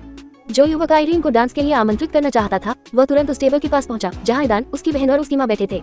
ईदान ने देखा कि कैसे दूसरे युवक एक तरफ खड़े होकर पहले आवेदक को दिलचस्पी से देख रहे थे, जो दूसरों की तुलना में अधिक दृढ़ और साहसी लग रहा था। हालांकि इससे पहले कि वह आदमी एक भी शब्द बोल पाता, आयरीन ने दृढ़ता से कहा, नहीं, चले जाओ। उनकी मां अपनी बेटी के व्यवहार से हैरान थी। ये पहली बार था जब उसने अपनी मेहनती और सौम्य बेटी को अचानक अपना स्वर बदलते देखा था। आज भी जब वह घर लौट रही थी और जब वे अतिथि कक्ष में मिले तो उसका व्यवहार सामान्य था, लेकिन अब वह पूरी तरह से बदल गई थी। ये दृश्य देख रहे अन्य युवकों ने उस लड़के का मजाक उड़ाना शुरू कर दिया। चले जाओ, आयरीन ने दोहराया, ये देखते हुए कि वो लड़का हार मानने वाला नहीं था और उसे फिर से नृत्य करने के लिए कहना चाहता था। वह अपने परिवार, अपनी माँ और भाई को इस शाम को आमंत्रित नहीं करना चाहती थी। हालांकि फेडरेशन के नेतृत्व ने जोर देकर कहा कि सभी हीरो अपने प्रियजनों को अपने साथ लाएं और यह पूरी मानव जाति के लिए एक उदाहरण बन गया। पूरी दुनिया लाइव प्रसारण के जरिए देख रही थी कि क्या हो रहा है। पिछले एक साल में फेडरेशन ने ज्यादातर शहरों में बिजली और संचार व्यवस्था बहाल करने में काफी निवेश किया है। पूरी शाम एक बड़े प्रचार अभियान की तरह थी। आयरीन को यह पसंद नहीं था कि उसके परिवार का इस्तेमाल इस उद्देश्य के लिए किया जा रहा था, लेकिन फिलहाल वह इस आदेश का विरोध नहीं कर सकती थी। इसलिए उसने उन्हें अपने पास रखने का फैसला किया ताकि कोई और उन तक न पहुंच सके और उनका इस्तेमाल न कर सके। उस आदमी को पीछे हटना पड़ा और अपनी मेज से दूर जाना पड़ा। आयरीन के दृढ़ इनकार को देखने के बाद किसी की हिम्मत नहीं हुई कि वह उसके पास जाए और दूसरों के सामने उपहास का पात्र बने, जबकि कुछ लोग अनिर्णित खड़े रहे। जोड़े एक एक करके डांस फ्लोर पर आए और धीमी संगीत पर नृत्य करना शुरू कर दिया। ईदान ने अपनी बहन की तरह डांस फ्लोर पर जाने का फैसला नहीं किया। वह शांति से अपने ड्रिंक्स पीता रहा और उच्च वर्ग के युवाओं को नाचते हुए देखता रहा। लेकिन लाल रंग की पोशाक और लंबे लाल बालों वाली एक लड़की के आने से उसका धैर्य भंग हो गया। उसका चेहरा शर्म से लाल हो गया था और उसने शर्मिंदगी से ईदान की ओर देखा और पूछा, क्या आप नृत्य करना चाहेंगे? 8 उत्तर हाँ है। अपना अंतिम निर्णय लेने के बाद एराबेल अपने सर्वोच्च पति की तलाश में शौचालय से बाहर निकल गई। कार्य पूरा करने के लिए आवंटित समय समाप्त हो रहा था और उसे यह महसूस हो रहा था कि कार्य को तेजी से पूरा करना आवश्यक है। इसी समय भव्य संध्या के मेजबान ने नृत्य भाग की शुरुआत की घोषणा की और सभी को डांस फ्लोर पर आमंत्रित किया। युवा तुरंत उत्साहित हो गए। एराबेल आश्चर्यचकित और थोड़ा उत्साहित सोचती थी कि यह वही है जिसकी उसे जरूरत थी। उसे आश्चर्य हुआ कि क्या सिस्टम को पता था कि नृत्य भाग निर्धारित समय के भीतर शुरू होगा। संभवतः हाँ, उसने निश्चय किया। प्रतिभागियों की बड़ी संख्या के कारण एराबेल ईदान को जल्दी से नहीं ढूंढ सका। इसके बजाय युवा लोग उसके पास आने लगे, उसकी शक्ल से आकर्षित होकर, और उसे नृत्य करने के लिए आमंत्रित करने लगे। हालांकि उसने अपना हाथ हिलाया और बिना जवाब दिए ईदान की तलाश जारी रखी। जो लोग एराबेल को अच्छी तरह से जानते थे, उन्होंने उसके उत्तेजित व्यवहार को देखा। ऐसा लग रहा था जैसे वह भीड़ में किसी को ढूंढ रही थी और इससे दूसरों की जिज्ञासा जागृत हुई। एराबेल के छोटे भाई अरसलान ने भी देखा कि उसकी बड़ी बहन बेचैन थी। वह मुश्किल से लड़कियों के एक समूह से निकल पाया जो उसे घेरे हुए थे और समय समय पर आपस में झगड़ते हुए उसका ध्यान आकर्षित करने की कोशिश करते थे। उनसे छुटकारा पाने के बाद अरसलान एराबेल का पीछा करने लगा। जल्द ही एराबेल को उसके तथाकथित मंगेतर ने देख लिया, जो उस समय दो जवान और खूबसूरत लड़कियों को गले लगा रहा था। जवाब में वे उसके आकर्षण का विरोध करने में असमर्थ थी और उसे फुसफुसाते हुए उसे लुभाने की कोशिश कर रही थी। अंततः ईदान को पाकर, जो अपनी बहन आइरीन और एक 1.5 उम्र की महिला के साथ चुपचाप शराब पी रहा था, अरबेल को पहली बार वास्तविक उत्साह का अनुभव हुआ। हालांकि वह पहले ही अपना मन बना चुकी थी, फिर भी वह शर्मिंदगी और उत्तेजना से अभिभूत थी। वह जानती थी कि उसका परिवार इस कृत्य से दूर नहीं रहेगा, क्योंकि वह अपने कार्यों से उनकी इच्छा के विरुद्ध जा रही थी। वह ईदान के जितना करीब आती गई, उसका उत्साह उतना ही बढ़ता गया। अंत में वह इतनी उत्साहित हो गई कि उसे अपने सिर में अपने दिल की धड़कन भी सुनाई देने लगी। उसका चेहरा शर्मिंदगी से लाल हो गया था, जैसे पके टमाटर पर। स्थिति इस तथ्य से और भी गंभीर हो गई थी कि ईदान की बहन सबसे प्रभावशाली नायिकाओं में से एक थी और कई युवा लोग, न केवल लड़के बल्कि लड़कियां भी, उन पर कड़ी नजर रख रहे थे। पीछे मुड़ने का कोई रास्ता नहीं था। कई लोगों ने देखा कि वह कैसे उनकी मेज की ओर आ रही थी। खुद को संभालते हुए और अपनी शर्मिंदगी को दबाने की कोशिश करते हुए अरेबेल ने ईदान की ओर देखा, जिसने अभी अभी उसे देखा था और उसे देखकर हैरान था। अंततः उसने अपना मन बनाया और पूछा, क्या तुम नृत्य नहीं करना चाहते? मैंने कर दिखाया, अब पीछे मुड़ने का कोई रास्ता नहीं है, अरेबेल ने मन ही मन चिल्लाते हुए कहा, ईदान के जवाब का इंतजार करते हुए। ईदान उन सभी लोगों की तरह जो अराबेल को अच्छी तरह से जानते थे, जो कुछ हो रहा था उससे व्याकुल था। अरेबेल का छोटा भाई सबसे ज्यादा प्रभावित हुआ। वह किसी और की तरह अपनी बहन को नहीं समझता था। उसकी राय में वह कभी पहल नहीं करती और किसी लड़के की ओर पहला कदम नहीं बढ़ाती। ये सब उसे अजीब लगा और यहाँ तक कि एक गलती भी, जिसने उसे कुछ समय के लिए उसकी दिनचर्या से बाहर निकाल दिया। भीड़ में एक व्यक्ति अपने गुस्से को रोक नहीं पाया। ये क्रिस्टोफर था, जो अरेबेल का मंगेतर था। वह अच्छी तरह जानता था कि उसकी मंगेतर के मन में उसके लिए कोई गर्मजोशी नहीं थी, लेकिन उसे यकीन था कि वह उसकी पत्नी बनेगी। उसका ह्यू परिवार और मॉर्गन परिवार इस व्यवस्था को रद्द नहीं कर सकते जब तक कि वे नहीं चाहते कि दोनों परिवार दुश्मन बन जाएं। केवल 2 घटनाएं ही वर्तमान स्थिति को बदल सकती हैं, अरेबेल का जागना या उसका खुद का जागना। जागने वाले सीरम के दूसरे टीकाकरण से पहले बहुत कम समय बचा है और जल्द ही उसे एक नया जीवन पाने का अवसर मिलेगा। अगर वह ऐसा करने में सफल हो जाता है तो वह तुरंत अरेबेल को अपने कब्जे में ले लेगा और उसे भागने नहीं देगा। वह उसे दिखाएगा कि कौन प्रभारी है, उसे उसके सभी पापों की याद दिलाएगा और उसे अपने किए पर पछतावा कराएगा। उसने जो किया वह न केवल उसकी प्रतिष्ठा के लिए बल्कि पूरे ह्यू परिवार और मॉर्गन परिवार की प्रतिष्ठा के लिए भी एक झटका था। उच्च समाज के सभी प्रतिनिधि अपने परिवारों के बीच विवाह अनुबंध के बारे में अच्छी तरह से जानते थे। मेजबान को एक छोटी सी सलाह, निमंत्रण स्वीकार करें। ईदान के सिर में एक नीरस आवाज गूंजी, जिसने उसे उसकी उलझन से बाहर निकाला। सिस्टम, क्या मुझे लगता है कि उसके कामों के पीछे यही है? ईदान ने होश में आते हुए कहा। सिस्टम की आवाज ने उसे तुरंत होश में ला दिया और उसके दिमाग में एक अनुमान आया जिसे वह पूछे बिना नहीं रह सका। जवाब हाँ है, सिस्टम ने पुष्टि कर दी है। सिस्टम से प्रतिक्रिया प्राप्त करने के बाद ईदान को एहसास हुआ कि अरेबेल की हरकतों के पीछे क्या था और उसने भी एक निर्णय लिया। वह लंबे समय से सोच रहा था कि उससे कैसे मिलना है और उससे बात कैसे करनी है। वह उसे अपनी पत्नी बनने के लिए मजबूर नहीं करना चाहता था अगर वह खुद इसके लिए तैयार नहीं थी, लेकिन उसके प्रति उसके पहले कदम ने ये स्पष्ट कर दिया कि उसने पहले ही निर्णय ले लिया था और वह इस अवसर को नहीं गंवाने वाली थी।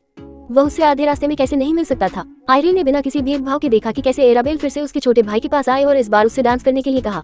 हालांकि उसने कुछ नहीं किया और अपने भाई के मना करने का इंतजार किया।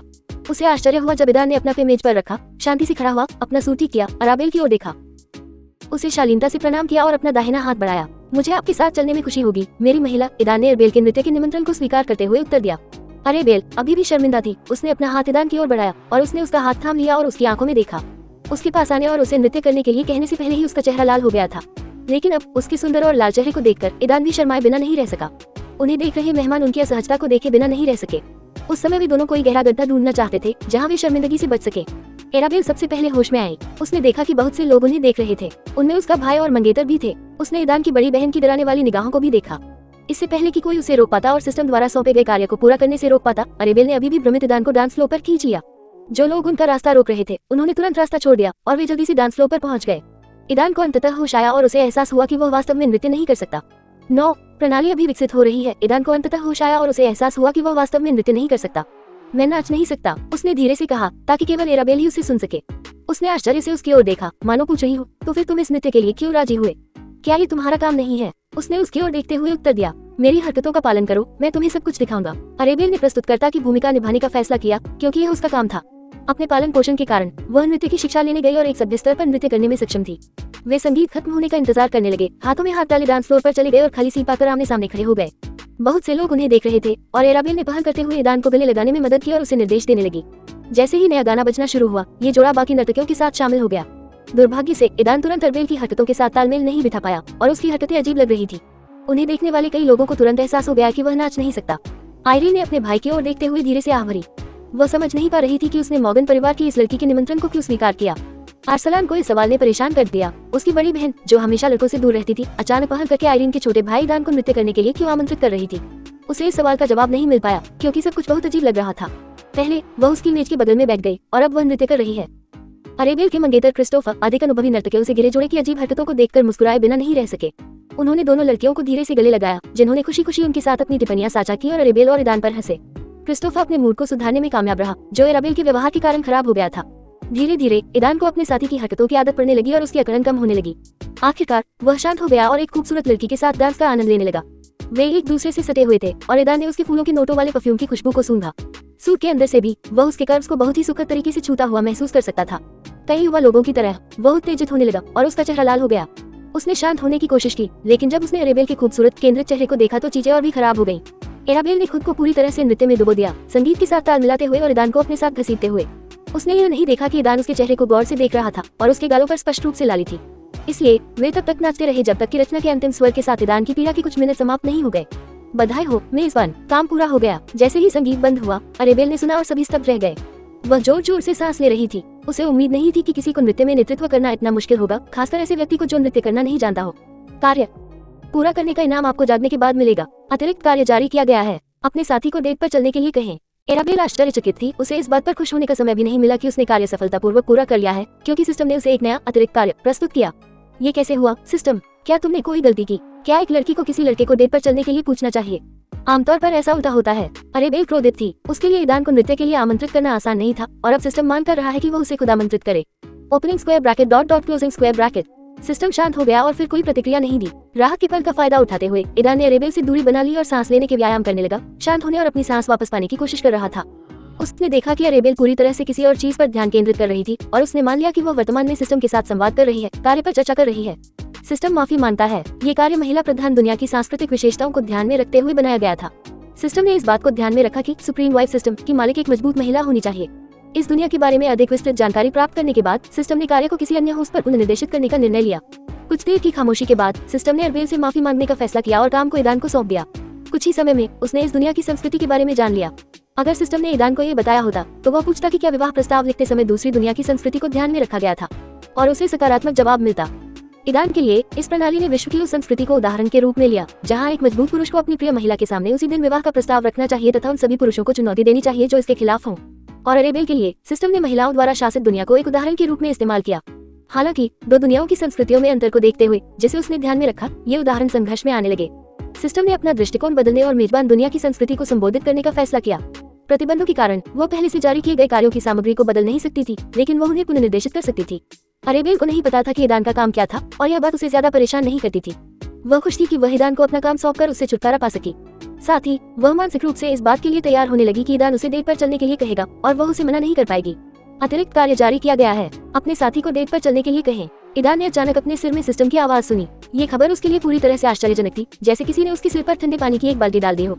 क्या बकवास है सिस्टम, ईदान ने कसम खाए। ये तीसरा काम था जो उसे मिला था। ये कार्य मूल रूप से आपकी भावी पत्नी के लिए था, लेकिन सिस्टम को इस दुनिया में रिश्तों की संस्कृति के बारे में पता चलने के बाद उसने इसे आपको सौंपने का फैसला किया।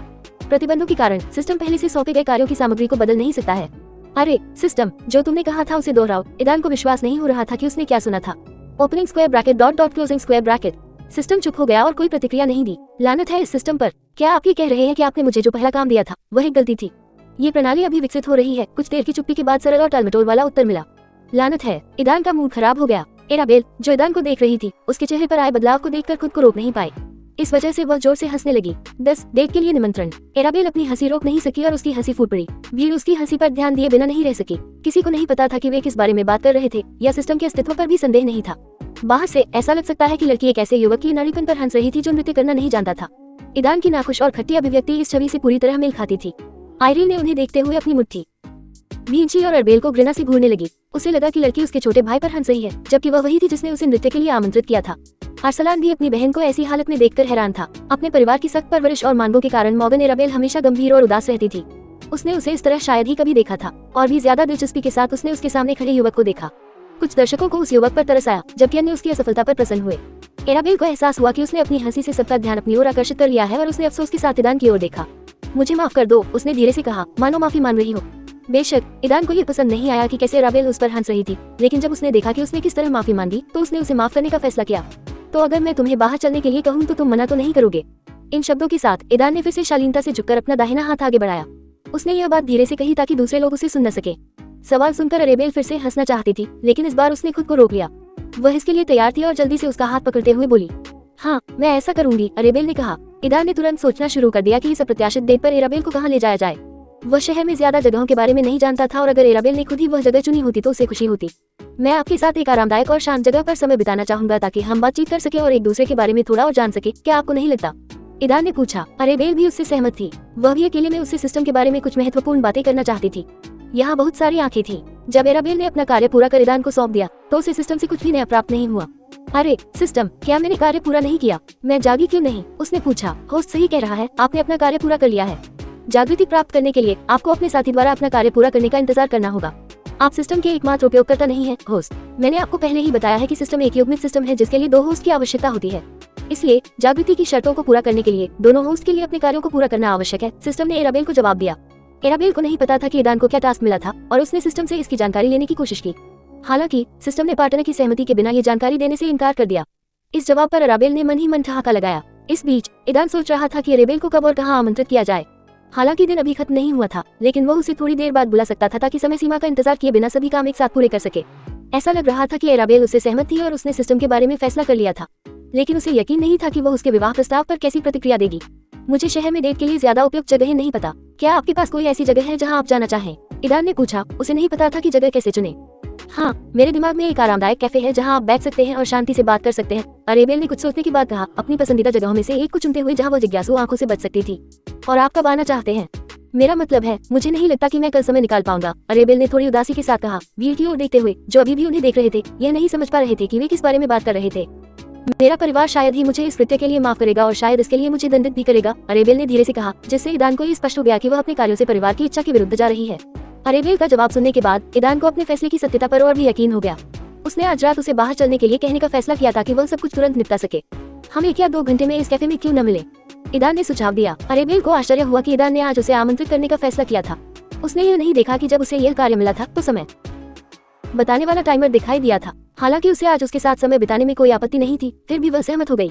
उसने ईदान को इस कैफे का स्थान और उसका नाम बताया। फिर उन्होंने वहां अलग होने और 2 घंटे बाद मिलने का फैसला किया। एराबेल ने एक ऐसी जगह चुनी जो कार्यक्रम के मुख्य भाग से थोड़ी दूर थी। उन्हें वहां पहुंचने में थोड़ा समय लगा और जब वे वहां से निकले तो दूसरों का ध्यान आकर्षित न करें। वे नहीं चाहते थे कि मेहमान बेतुकी धारणाएं और अफवाहें फैलाना शुरू कर दें। हालांकि उनकी इच्छा के बावजूद एराबेल का कृत्य पहले ही सार्वजनिक हो चुका है और विभिन्न संस्करण और अतले सामने आने लगी हैं। इसके अलावा ये जल्दी से स्थापित हो गया कि ईदान नायका आयरीन का अनजान छोटा भाई है, जिसकी पिछले कुछ महीनों में सबसे अच्छी प्रतिष्ठा नहीं रही है। जल्द ही अफवाहें 2 परिवारों तक पहुंच गई, मॉर्गन और ह्यू। ईदान अपने परिवार की मेज पर वापस आया और उसने देखा कि उसकी बहन उसकी ओर दया और निंदा की दृष्टि से देख रही थी। तुमने उसके निमंत्रण को क्यों स्वीकार किया और उसे ही क्यों और किसी और लड़की को क्यों नहीं? आयरीन ने सवाल पूछा। ईदान अपनी बहन से झूठ नहीं बोलना चाहता था। उसके सवालों का जवाब देने के बजाय उसने मदद मांगने का फैसला किया। उनकी माँ ने बच्चों को उनकी समस्याओं के साथ अकेला छोड़ने का फैसला किया था। वह अपने बेटे को लड़की में दिलचस्पी दिखाते हुए देखकर खुश थी। वह नहीं जानती थी कि यह लड़की किस परिवार से है, लेकिन उसकी सुंदरता किसी को भी उदासीन नहीं छोड़ सकती थी। बहन, क्या आप मुझे इस जगह से बिना किसी की नजर पड़े निकलने में मदद कर सकती हैं? ईदान ने पूछा। क्या हो रहा है? आयरीन हैरान थी। सवाल से दूर मत भागो, मेरे सवालों का तुरंत जवाब दो। मुझे खेद है बहन, मैं अभी आपको स्पष्टीकरण नहीं दे सकता, लेकिन मैं वादा करता हूँ कि बाद में मैं सब कुछ समझा दूंगा। तो क्या आप मेरी मदद करेगी? ये देखकर कि उसका छोटा भाई जवाब नहीं देना चाहता है, लेकिन साथ ही साथ बोलने को तैयार भी है, आयरीन ने जिद न करने और उसे ये जगह छोड़ने में मदद करने का फैसला किया। सबसे पहले उसने ईदान को एक अलग कमरे में भेज दिया, फिर अपने विश्वस्त लोगों को बुलाकर उन्हें सख्त आदेश दिया कि वे उसकी मां पर नजर रखें और यदि संभव हो तो उसे घर तक पहुंचा दें। तभी वह अपने भाई के पीछे गई और उसे इस जगह से जाने में मदद की। उसने ये भी तय किया कि वह उसे अकेले नहीं जाने देगी और अगर वह मना करता है तो वह चुपके से उसका पीछा करेगी। एराबेल वापस लौटी और अपने छोटे भाई को पाया। जब वह अरसलान को ढूंढ रही थी तो उसने मेहमानों की फुसफुसाहट सुनी जो उसके और ईदान के बारे में बात कर रहे थे। उसने जो सुना उससे वह शुरू में उन पर चिल्लाना चाहती थी, लेकिन फिर उसने खुद को रोक लिया, यह महसूस करते हुए कि इससे पहले से विकसित स्थिति में कोई बदलाव नहीं आएगा। बहन, तुम्हें क्या हो रहा है? क्या तुम ठीक हो? अरसलान ने बेचैनी से पूछा। अपनी बहन के साथ संबंध में वह हमेशा एक बिल्कुल अलग व्यक्ति बन जाता था। एराबेल अपने छोटे भाई की चिंता को देखकर मुस्कुराए बिना नहीं रह सकी। केवल वही उसे ऐसा महसूस करा सकता था। मैं ठीक हूँ भाई, एराबेल ने उसे आश्वस्त किया। भाई, मैं तुम्हें जानता हूँ, जब तक तुम खुद नहीं देखोगे तब तक तुम मुझ पर विश्वास नहीं करोगे, इसलिए शांत रहो, मैं तुम्हें बाद में सब कुछ समझा दूंगा, लेकिन अभी मुझे तुम्हारी मदद की जरूरत है। तुमने पहले ही देखा होगा कि तुम्हारे आसपास के लोगों ने हास्यास्पद अफवाहें फैलाना शुरू कर दिया है और मुझे यकीन है कि वे पहले ही हमारे मॉर्गन परिवार और ह्यू के परिवार तक पहुंच चुकी हैं। वे मुझे इसके लिए माफ नहीं करेंगे। बड़ी बहन के शब्दों की गंभीरता ने तुरंत अरसलान के व्यवहार को बदल दिया। वह पूरी तरह से अलग व्यक्ति बन गया। उसकी आंखें जल्दी से उन लोगों पर नजर दौड़ाती थी जो उन्हें देख रहे थे और उसने अपनी बहन की बात की पुष्टि की। आप मुझसे क्या करवाना चाहती हैं, बहन? अरसलान ने पूछा। अपने छोटे भाई के व्यवहार में आए परिवर्तन को देखकर एराबेल को उस पर और भी अधिक गर्व होने लगा। क्रिस्टोफर और उसके परिवार ह्यू का ध्यान बटाने में मदद करें। मुझे कुछ समय दीजिए, आप जितना अधिक जीतेंगे उतना अच्छा होगा, एराबेल ने कहा। अरसलान एक परवाह करने वाले भाई की तरह तुरंत काम पर लग गया। आयरीन की तरह उसने अपने भरोसेमंद लोगों को बुलाया जिनके साथ वो जागृत होने के बाद करीब आ गया था और उन्हें आदेश देना शुरू कर दिया। अरेबिल कुछ देर तक हॉल में रुकी रही ताकि दूसरे लोग उसकी मौजूदगी को नोटिस कर सके। फिर चुपचाप और बिना किसी को बताए वहां से निकल गई और अपने ब्रेक रूम की ओर बढ़ गई। वहां उसने जल्दी से अपने कपड़े बदले और जल्दी से चली गई। ईदान के विपरीत अरेबिल को अच्छी तरह से पता था कि यह जगह कैसे काम करती है, इसलिए उसके लिए बहुत अधिक ध्यान आकर्षित किए बिना वहां से निकलना मुश्किल नहीं था। उसे लगा कि उसने सब कुछ सही किया है और किसी ने उसके जाने पर ध्यान नहीं दिया। हालांकि जैसा कि हुआ, कुछ दूरी पर एक युवक उसका पीछा कर रहा था जिसके बाल भी उसके जैसे ही लाल थे। यह उसका छोटा भाई अरसलान था जिसने अपनी बहन की बेचैनी को शांत करने और यह सुनिश्चित करने के लिए उसका पीछा करने का फैसला किया कि वह ठीक है। सिस्टम ने जिस जोड़े को सुप्रीम हस्बैंड और सुप्रीम वाइफ कहा था, वे अलग अलग समय पर बॉल स्थल से निकले और निर्दिष्ट स्थान पर चले गए। उनमें से प्रत्येक का कुछ दूरी पर उनके रिश्तेदार द्वारा गुप्त रूप से पीछा किया गया जो उनकी चिंता किए बिना नहीं रह सके।